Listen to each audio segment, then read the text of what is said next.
whether it's what I believe or what you believe or what anybody else believes. What matters, folks, is that these people are running things. And if they're running things, what they believe will affect us, and we better know what the hell that is.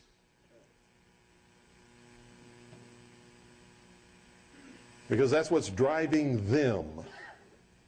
Drives them.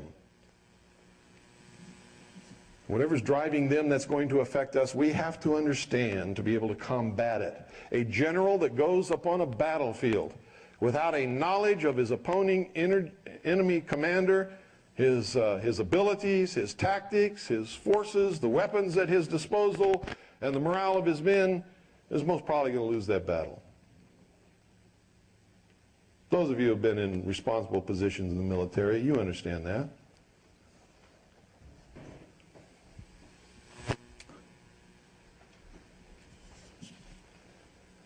Here's their version of history. And like I said, it doesn't matter whether you agree with it, believe in it, or not. It's what they believe. It's what's driving things today. And you better understand it. They believe that way back at the dawn of the history of the human race, there was a golden age. How many of you have heard that? The golden age. So many people read about it in their writings and don't understand what it is and don't even ask a question. They just take it for granted. I did that for years. Golden age. Oh, that's nice. Keep reading, thinking that I understood what I was reading. I didn't understand what I was reading until I figured out what they're talking about. The golden age was the age of innocence in man evolution. This is their story, remember, so don't get upset if you believe a different one. Man could not think. It was an animal. It was innocent. Innocent. He went about his business living according to the laws of nature with the other beasts and animals and plants on this earth. What does religion call it? Garden of Eden. Religion says it's the Garden of Eden. God made Adam and Eve, put them in the garden to take care of the garden. They lived in innocence alongside the beasts of the field and the lions and tigers and the plants and the trees.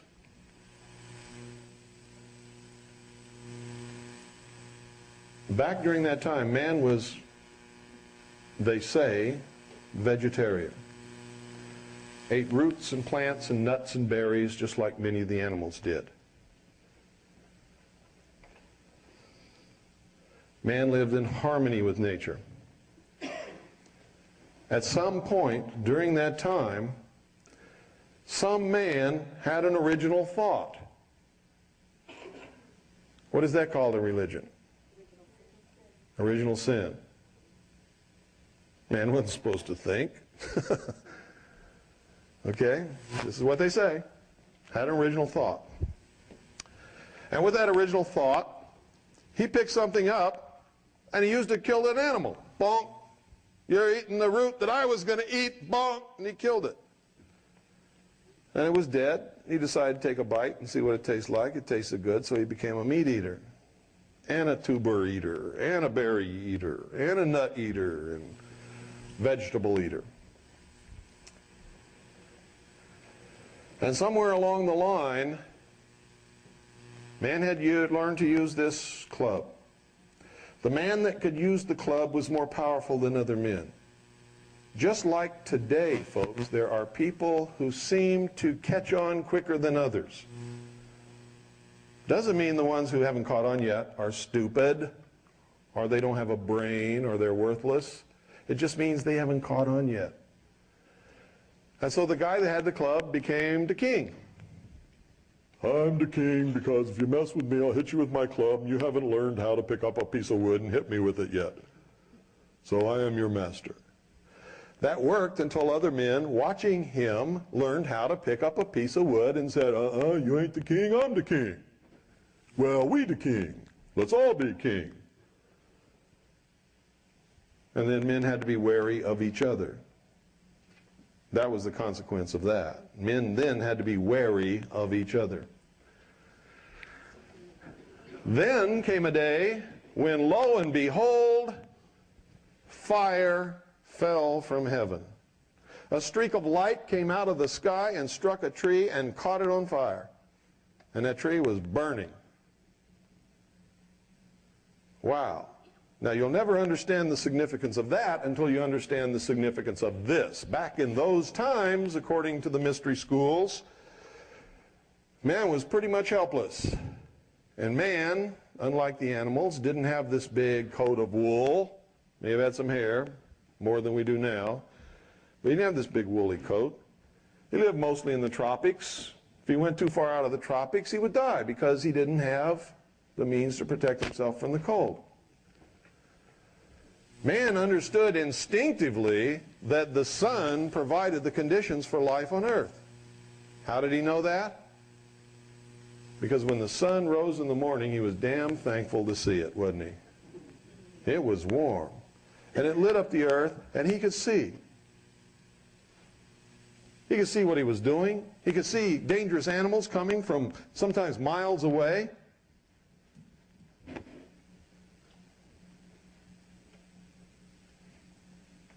And he instinctively knew that the sun was giving of itself for him and for the plants and the other animals on the earth to live. And in giving of itself, it would all of a sudden sink down and disappear and die. Man lamented that passing. And he would spend the night huddled in fear, praying that the sun would come back and save him from the darkness. So the sun became the Savior of man as it rose every morning and died every night. Man learned to confront the Prince of Darkness, and a battle raged between the forces of light and the forces of darkness every 24 hours. That was the beginning of the first religion according to the mysteries. And the first man who learned to predict what happened in the heavens became the first priest. And the priest was the one who sat the first king on the first throne by using what? The gift that Prometheus brought to man. Who said that? I heard the word. What is it? Fire. Prometheus is another word for what? Lucifer. How art thou fallen from heaven, O Lucifer, son of the morning? Lucifer was what? The great angel of light. In the mysteries, they believe that the story of Adam and Eve in the Garden of Eden is a metaphor for the evolution of mankind. Now remember, this is what they believe. That man was being held prisoner in the bonds, the chains of ignorance in the Garden of Eden by an unjust and vindictive and terrible God. He was set free by Lucifer through his agent Satan with the gift of intellect, which was brought to man with fire. The story of Prometheus bringing the gift of fire from heaven to mankind is a story of Satan enticing Eve and then Adam through Eve to eat of the fruit of the tree of knowledge of good and evil. In other words, they believed that the great fall of man was not a fall at all, but was a tremendous gift from Lucifer, who is their God. What does Lucifer represent? The intellect, knowledge. Some man went to that tree when it was burning after it was struck by that lightning, after Lucifer was flung out of heaven by God. In Greek, he was called Prometheus. gave the gift of fire to man. Fire has ever since been the symbol of learning, knowledge, intellect. Why do you think every great book of learning has inside the front cover a lamp with a flame or a torch? Why do you think after they killed him they put an eternal flame on the grave of John F. Kennedy? It represents the conquering of nature and the universe by the mind, the intellect of man. It represents the apotheosis of humanity, the perfection of the race which they seek. Deep stuff, huh? It is deep stuff, but you have to understand it in order to be able to combat it, or to be able to work it to your will instead of being worked to their will.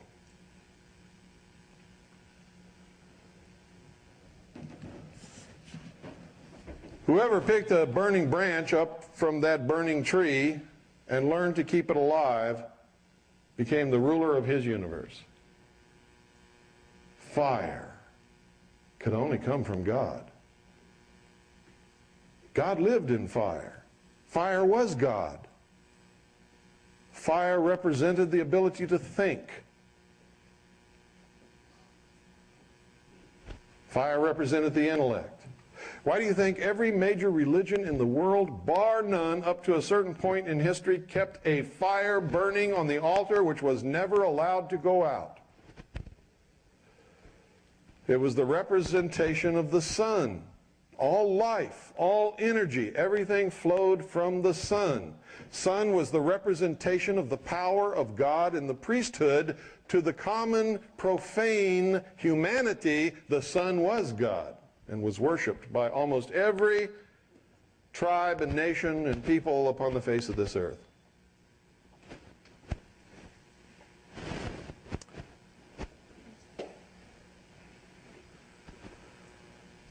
It's important that you understand this because you're going to see this symbology everywhere. How many of you have really been to Dealey Plaza? What did you see there? At the time we were there, we didn't know to look for the things that we do now. You didn't see anything, did you?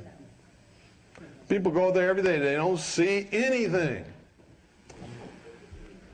How many of you knew that the ancient pyramids were never burial chambers? Never. Okay, some of you are up to date. Most of you aren't, though. Most of you don't know this. They were not burial chambers. They were temples of initiation in which the candidate was placed in the sarcophagus, suffered a mystical or symbolic death, lay 3 days in the coffin alone, and then was raised by the grip of the lion's paw, given a new name, and sent through the initiation in the passageways of the pyramid. How many of you knew that the sum total of all of the knowledge of the primitive peoples was built into the pyramids to be passed on to the initiates? The mysteries are old. Freemasonry is old. Rosicrucianism is old, ancient. It began when the first man picked up a branch burning and learned how to keep it alight. And he learned by hiding the method by which he maintained the fire, and by telling the common man that God dwelt within the fire, and by learning to predict the movements of the heavens, he could control all of the people in the realm that he could communicate to. And he became the first priest.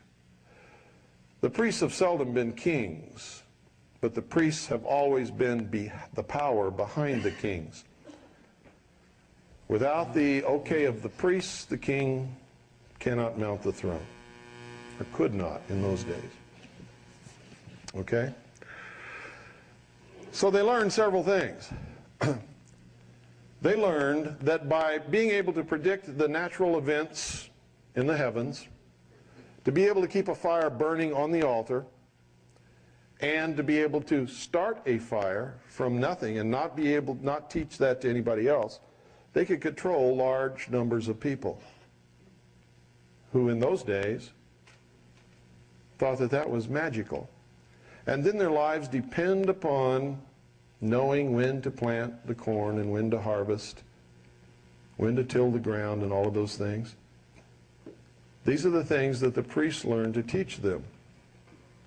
And of course, if they made a wrong guess or a wrong prediction, what was it? We've done something that's displeased God. Therefore, we must make a sacrifice. Right? You're it. For some reason, they were partial to virgins. In South America, it was whoever the captives were. And they would create wars just to get captives so that they could have sacrifices to appease the gods.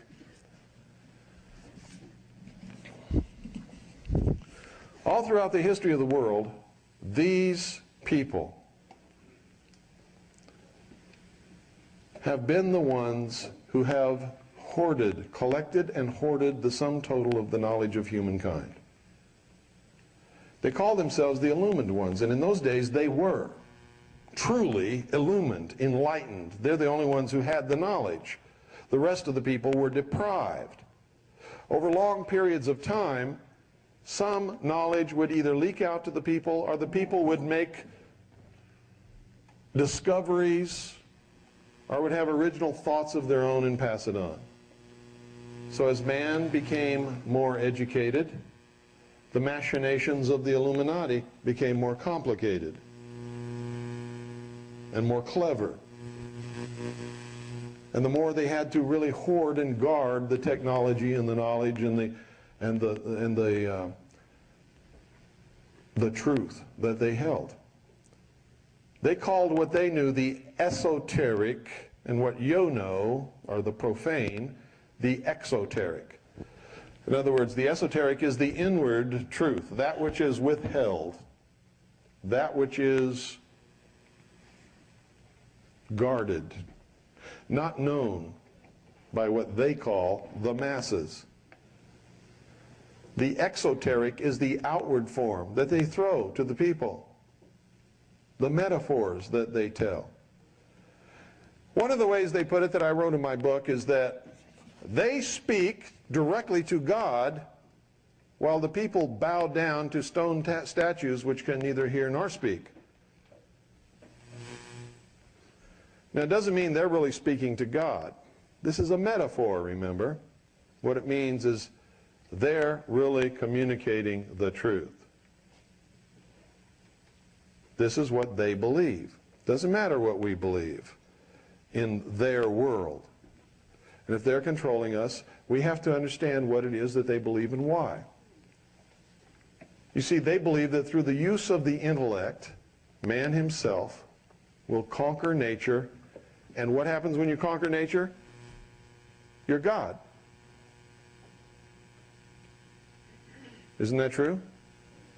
They believe through the use of science and the intellect of man, man will conquer nature and the universe, and man will be God. Now, does that ring true according to religion?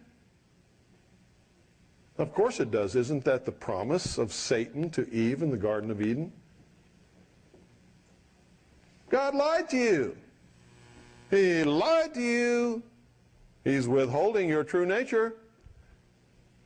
You see, he doesn't want you to eat of the fruit of the tree of knowledge of good and evil, because if you do, ye will surely become as gods, and ye will not surely die. Isn't that what he said? So aren't the mysteries saying the same thing? Only they're reversing the benevolence and malevolence of the two. In traditional religion, you say that the God of the Garden of Eden, who put Adam and Eve there, was a benevolent, good God, and they were living the good life. And if they hadn't have sinned, they'd still be there living and taking care of the animals in the garden and be living a blissful, wonderful existence. And they're saying, hey, that guy that put them there and kept them in the bonds of ignorance wasn't doing them a favor. They were really slaves in this this ignorant state, this innocent life, this golden age. Lucifer set man free, gave him the gift of intellect, the use of which will make him God. Now, it would amaze you to know how many people really believe in this. It would absolutely amaze you to know that some of the major religions in the world, disguised as Christian religions, actually worship Lucifer in secret. You would be amazed to know how many people believe that Jesus Christ and Lucifer were brothers.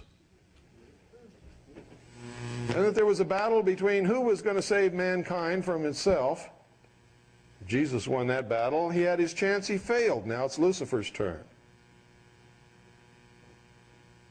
You might also be shocked to know that Tom Valentine believes that. And he said it in an interview with Richard Noon, and it's recorded in his book, 5/5/2000. What's the name of that book? ICE, The Ultimate Disaster, 5/5/2000. Get it and read it. It would amaze you to know how many supposed patriot leaders that you all look up to believe this. That are really not patriot leaders at all, but are functioning in the Hegelian dialectic to move you in the wrong direction, or to pit you against each other, or to just find out who in the hell you are.